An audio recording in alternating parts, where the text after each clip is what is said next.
Tonight, the search for the next superintendent for Tuscaloosa City Schools has been narrowed down to two, and we start with a look at both of the candidates.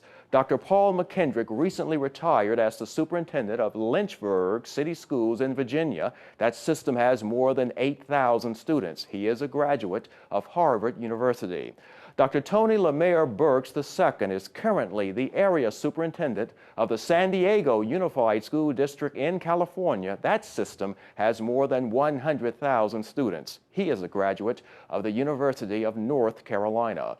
WVUA's Lindsay Price has more on what each of the candidates say they can bring to the Tuscaloosa system in tonight's top story.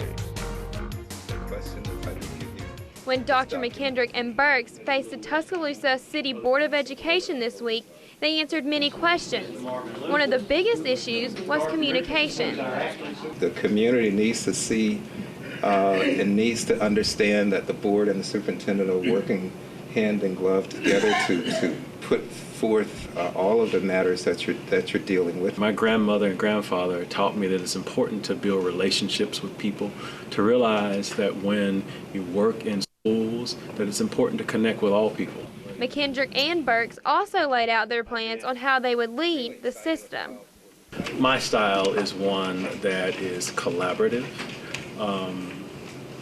but there's a level of decisiveness. So I firmly believe in certainly collecting the opinions, the feedback, the ideas, the thoughts and perspectives of individuals, whether they are staff, community, all of the stakeholders, all of the key players of a district. I use a collaborative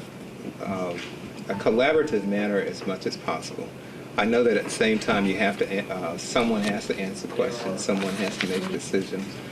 But in most cases, I find that the job of a superintendent is one in which you're solving problems. And each candidate shared what their goals would be for the first year as superintendent. It's a 90-day plan in which you're listening, you're visiting as many people as possible, as many parts of the community as possible. Collecting information from the community, getting a sense of what's working, what are strengths, as I call them, triumphs, what are challenges, or as some people call them, opportunities, figuring out what are those things that we ought to be working on. The public will have a chance to meet with the finalists during a public forum July 6th and 7th at Central High School. In Tuscaloosa, Lindsay Price, WVUA News.